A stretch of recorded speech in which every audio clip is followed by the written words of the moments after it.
Well, I came out here about a month ago, clean off all the snow on top of this shed, and I realized something. This thing ain't gonna last another year, I don't think. So what's gonna happen is it's gonna fall onto this poor Seneca here, and I'm gonna, well, bad things are gonna happen. You can see the roof is already tearing. A bunch of heavy snow and ice all over on the roof, and one of these days that's just going to take this down right on top of this car. And I don't want that, so I got off my butt and got on the internet and think I found the perfect engine for this car, because that is what it needs. A few more things now at this point, but I found a 225 slant 6 pre-1967 from a manual transmission car that apparently runs, so it's just about perfect. I kind of needed those things. Well, I didn't really need them, I could have worked around it, but to make it a drop-in, bolt-in thing and use my original transmission, those are the things I needed. Pre-1967, because I believe the pilot bearings are a different size on the back of the crank, and also it needed to be a manual transmission because I don't think they machined out the automatic ones to accept a pilot bearing. So I think I found the perfect engine. The guy says it even runs, so hopefully I'll be able to just drop it in and away we go. Hopefully it warms up by that time. But the thing I got to do now is get this thing out of here. As you can see, it's kind of buried. Hopefully it's not too frozen into the ground. I don't know if those tires will hold air or not, but we'll find that out later. First thing I've got to do, clear myself a nice path. So I'll go ahead and start getting rid of some of this junk. And I'll probably fire up the tractor and see if I can plow out a little area in front of here. And then when I get that engine, we'll drag this car out of here. Hopefully. Alright, I got most of the junk cleared away out front of it there. So let's see if we can fire up the tractor here. I don't think I've started it when it was quite this cold before, but yeah, I'll see what it does anyway. Got that board there on the clutch because it likes to stick. And then when I start it and I hop on and push in the clutch, I can't get it into any gear, so I leave that in there and I leave it in gear just to make sure it'll start for me, or it'll shift for me. No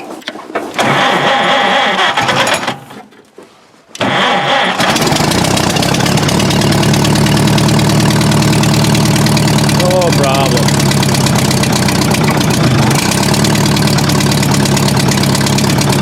I'll let that warm up a little bit and then do some plowing. Alright, I got the front of it cleared out. Pretty good path going down there. I loaded up the jack and the air tank in the truck. And we're going to see if we can't jack this thing up and air up the tires, at least in the front for now. Well, I got it up off the ground. They're not frozen in anymore. I kind of have my doubts they're going to hold air, but let's give it a try anyway. And let's see if I can do this one-handed.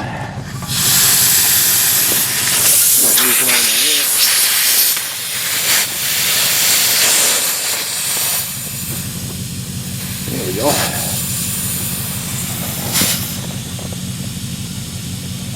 I think she's actually taking some. Well, yeah, there it goes. Almost like the best tire in the world, but at least we can hopefully get some air in it and sort of get it back into shape so it'll roll. The back side is the one I'm kind of concerned about, because I don't know if I can get back there or not. Oh yeah, she's almost looks like a tire again. Nice. I'll have to go fill up my tank and bring it back for the other one, but yeah, I can't believe it took any air.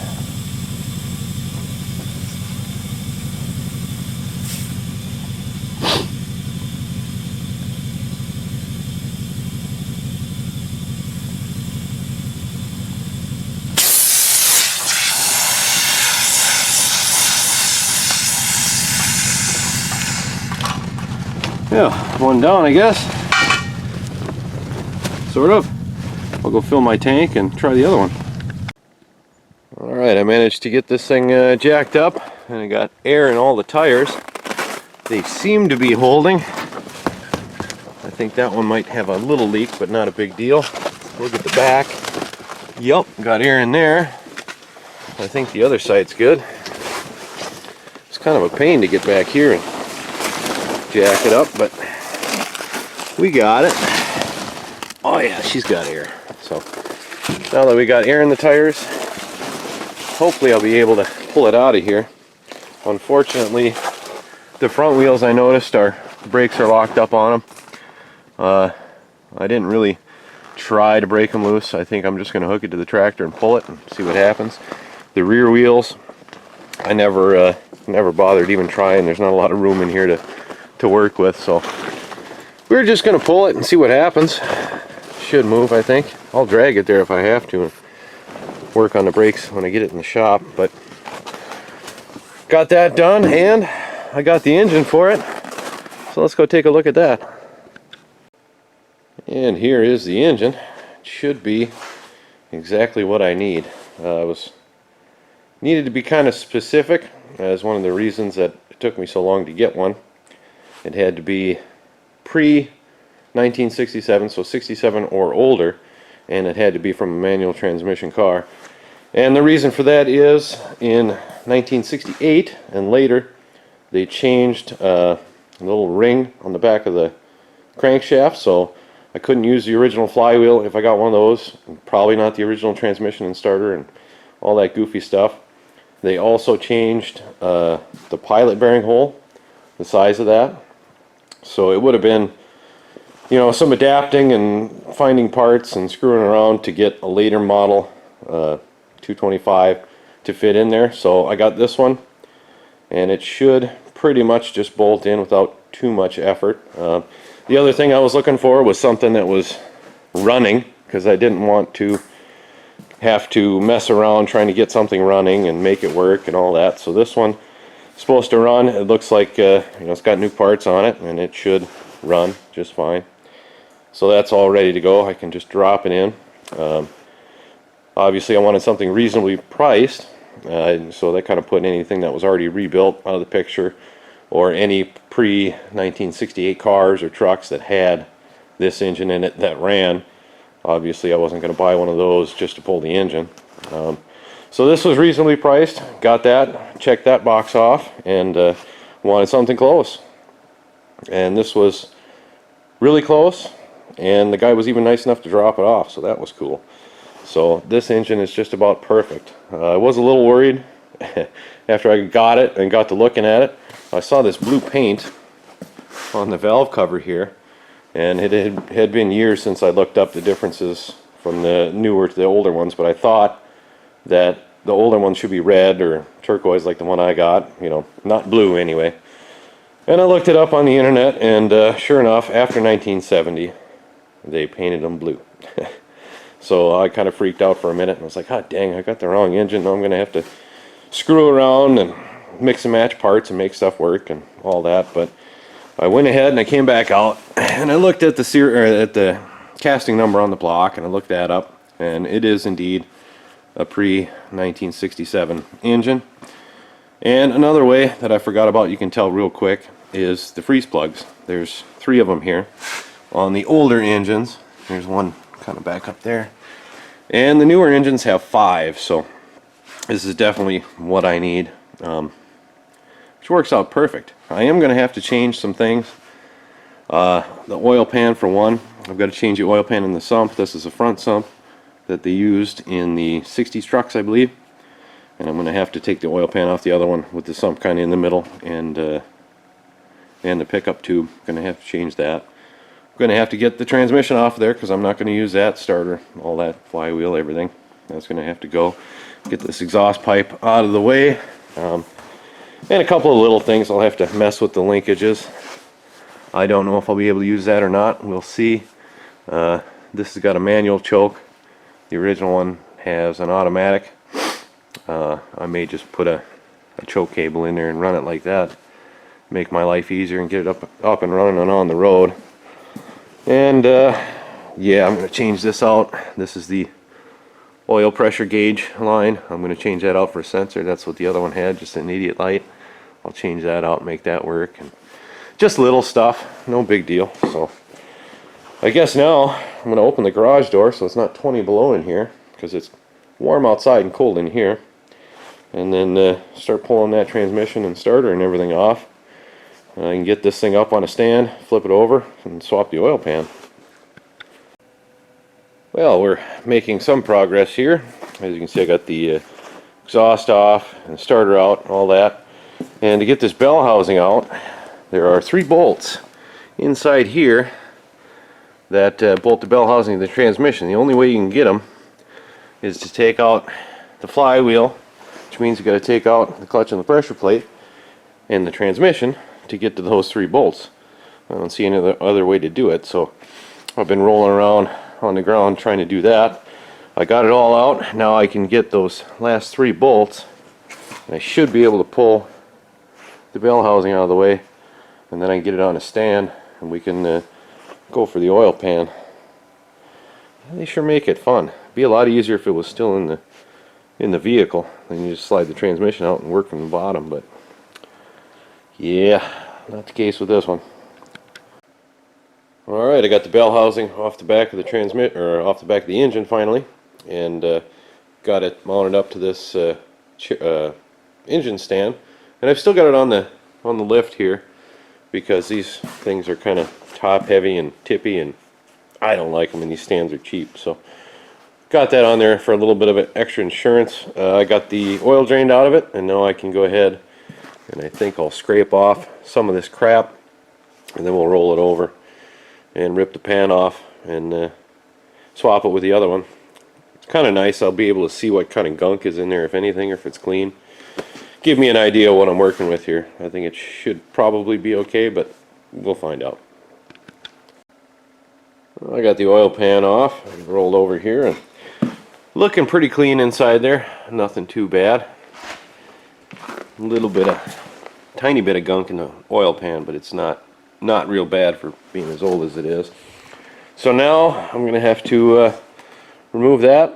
It just unscrews, and then clean up all that gasket, run uptown, grab another one, and then we can throw the pan back on, roll it back over, and it'll be just about ready to go in the car. Just about. Alright, I think I got the engine pretty well buttoned up here. I got the oil pan swapped out my motor mounts, took off all the extra brackets I didn't need, put the clutch and the pressure plate on. I didn't have the alignment tool, so I just kind of eyeballed it. We'll see how that works. So it should be pretty well ready to go in the car. When I fit it in there, I may have to take the fan and the pulley off for a little bit of clearance. I don't know. We'll find out, but now all we got to do is put it in the car and drive away. Alright, there might be 1 or 2 more steps along the way, but she's getting there. I got the tractor over here, and got the Seneca all chained up. Should be pretty much ready to go. Hopefully we'll be able to yank it out of here for the first time in the last decade or so. I'm hoping the wheels will turn and free themselves up, otherwise we'll just drag it.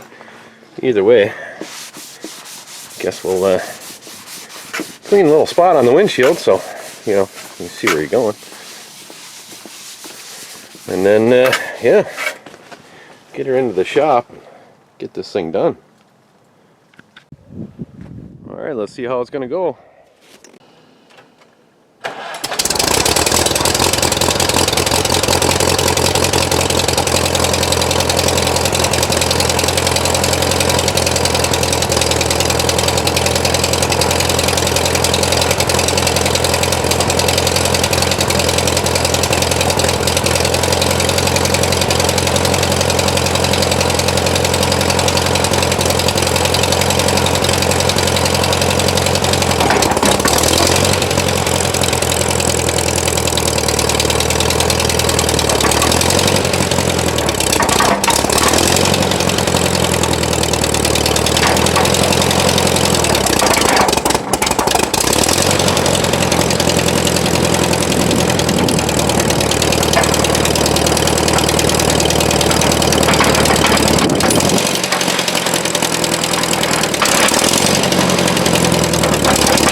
time it's seen the light of day in about a decade. I don't think it looks too much worse for wear. Not too bad at all. A little bit of rust in the back there, but that was always there. And definitely needs a bath, that's for sure. But other than that, it's not too bad. The trunk won't close anymore. I had to open that up to get some parts. Probably need some lube or something. That'll be fine. But now I gotta winch it into the shop and we can throw that engine in.